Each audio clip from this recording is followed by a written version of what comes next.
मुख्यमंत्री जी ने पहले ही दिन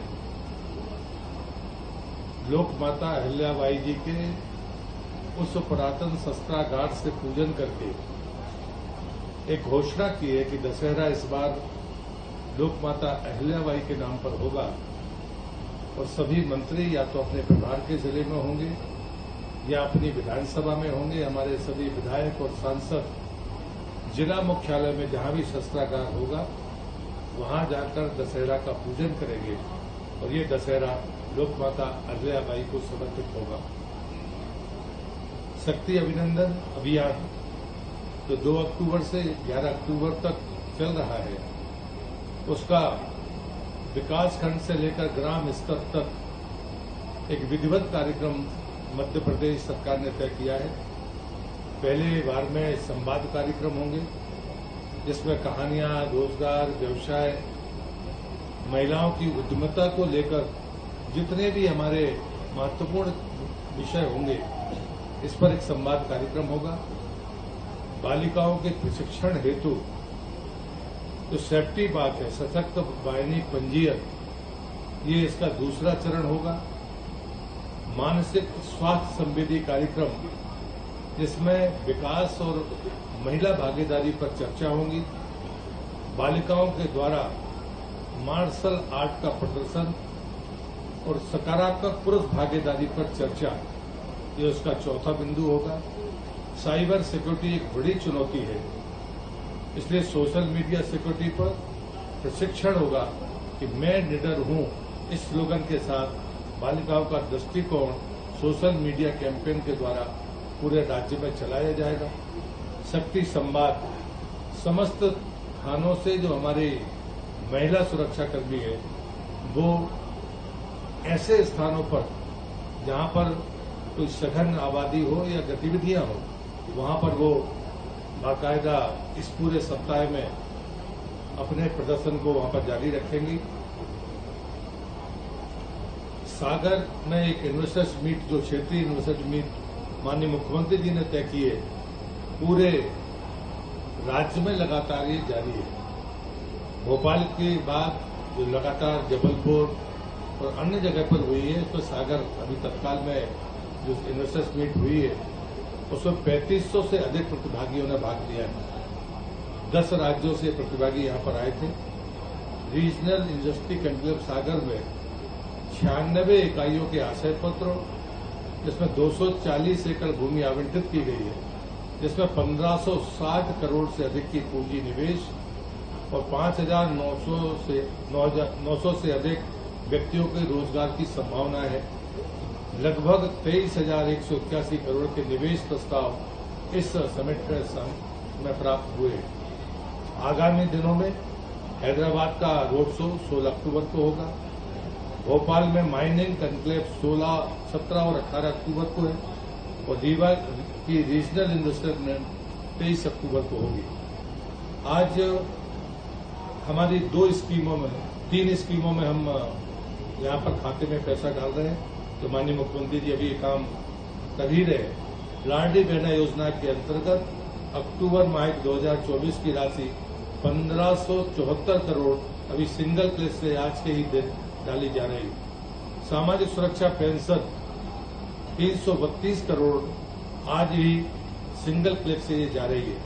प्रधानमंत्री उज्ज्वला योजना अंतर्गत समस्त एलपीजी गैस कनेक्शनधारी उपभोक्ताओं तथा गैर पीएम उज्ज्वला योजना श्रेणी की लाडली बहना लाभार्थियों को जून 2024 की जो गैप की राशि है 28 करोड़, वो भी आज सिंगल क्लिक से डाली जा रही है। विजन डॉक्यूमेंट के लिए आज माननीय मुख्यमंत्री जी ने कहा है कि 1 वर्ष के भीतर जो भी काम जिनके क्षेत्रों में, जिलों में हुए हैं, उसका विजन डॉक्यूमेंट के साथ उसका जनता के सामने प्रस्तुत करें, ताकि हमारी इस काम करने की गति का जनता जनार्दन को पता हो सके। आज वीरांगना रानी दुर्गावती की जन्म जयंती के दिन जो हमारी एक महत्वपूर्ण योजना है, उसका नाम रानी दुर्गावती जी के नाम से श्री अन्न प्रोत्साहन योजना। इसमें प्रति हेक्टेयर 3900 रुपये की अतिरिक्त राशि किसान को दी जाएगी। और इसका रकबा बढ़ाने का फैसला भी जो लक्ष्य है वो 1 लाख हेक्टेयर तक पहुंचाने का आज फैसला किया है। इसमें कोदो, कुटकी और रागी जैसी चीजें उत्पादन के महत्व को बढ़ाने के लिए इस योजना में दिया है। लेकिन ये वीरांगना रानी दुर्गावती के नाम पर श्री अन्न प्रोत्साहन योजना है। दूसरा, मध्य प्रदेश में जो हमारा मिलेट का जो उत्पादन है वो लगातार बढ़ रहा है और मध्य प्रदेश ने उसमें अपना अव्वल स्थान प्राप्त किया है। सहकारिता विभाग में मध्य प्रदेश एक बात के लिए और जाना जाता है कि हम 0% ब्याज की दर पर किसान को कर्ज देने का काम करते हैं और इस बात का भी आज मंत्रिपरिषद ने आज ही के दिन फैसला किया है कि हम इस योजना को जारी रखेंगे। पिछड़ा वर्ग तथा अल्पसंख्यक कल्याण विभाग, हमारे घोषणा पत्र में हमने तमाम अल्पसंख्यक अन्य समाजों के बोर्ड बनाने की बात कही थी और उसी के तहत अभी 20-25 दिन पहले माननीय मुख्यमंत्री जी ने जैन समाज के लोगों को जो आश्वासन दिया था इतने कम समय में उसको पूरा किया है। ये हमारे घोषणा पत्र का मुद्दा भी था, जिसमें 1 अध्यक्ष होंगे और 2 सदस्य होंगे। उनके ऑफिस का और उनके मानदेय का प्रबंध भी इसमें है और साथ में ये भी मुख्यमंत्री जी ने घोषणा की है, क्योंकि जैन समाज में दिगंबर जैन समाज है और श्वेतांबर जैन समाज है, तो 2 वर्ष दिगंबर जैन समाज के अध्यक्ष होंगे का कार्यकाल होगा और 2 वर्ष श्वेतांबर जैन समाज का कार्यकाल होगा। ये महत्वपूर्ण फैसला आज कैबिनेट में लिया गया। लोक स्वास्थ्य एवं चिकित्सा शिक्षा विभाग, नर्सिंग महाविद्यालयों में हमारी 2 श्रेणियां थी। पहले मध्य प्रदेश सरकार ने चिकित्सा विभाग को और शिक्षा विभाग, चिकित्सा शिक्षा विभाग को एक ही मंत्रालय कर लिया, एक मंत्रालय बना दिया था। अब फिर से इसमें जो हमारी शासकीय संस्थाएं थी उसमें 6 स्वशासी संस्थाएं थी, बाकी शासकीय महाविद्यालय थे। इन दोनों का डेजिग्नेशन शासकीय महाविद्यालय ही कर दिया गया है ताकि एक प्रकार से उनको संबोधित किया जा सके।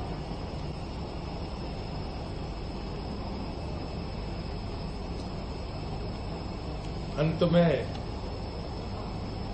हमारे जो दमोह के लोग होंगे, वैसे तो राज्य के लिए भी ये बहुत महत्वपूर्ण है कि दमोह जिले में एक हवाई पट्टी है जिसका राजस्व का जो टाइम था लीज का वो समाप्त हो गया और अब वो मध्य प्रदेश सरकार की संपत्ति है।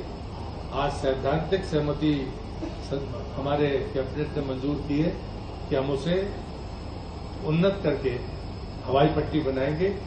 इस बात के लिए भी मैं माननीय मुख्यमंत्री जी को धन्यवाद देता हूं। दूसरा, रानी दुर्गावती संग्रहालय मदन महल किले के चारों तरफ जो पहाड़ी है उसको भव्य रूप से बनाने का फैसला मध्य प्रदेश सरकार ने किया है। साथ में चूंकि सारी चीजें उसमें जुड़ जाएं, उसके और भी विस्तार तरीके से विचार हो, इसमें माननीय मुख्यमंत्री जी की अध्यक्षता में एक समिति बनी है ताकि सारी बातों को उसमें दिया जा सके।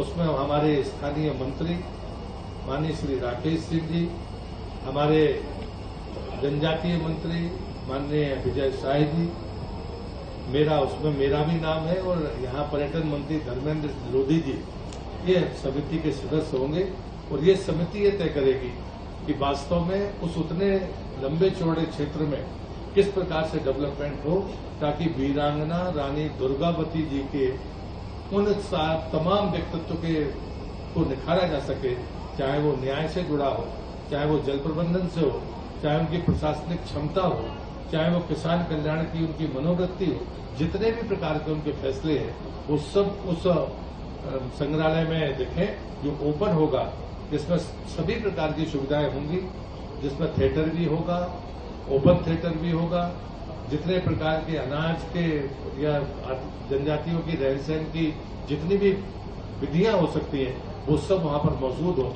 इस बात के लिए माननीय मुख्यमंत्री जी की अध्यक्षता में इस समिति का निर्माण किया है ताकि वो जल्दी इस बात को आगे बढ़ाकर उसको भव्यता और दिव्यता प्रदान कर सके।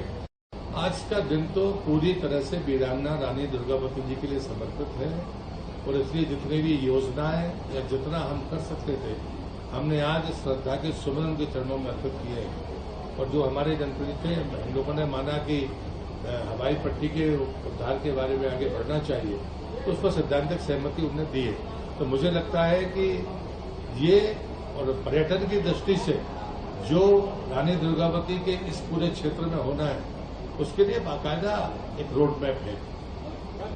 बहुत धन्यवाद सबको।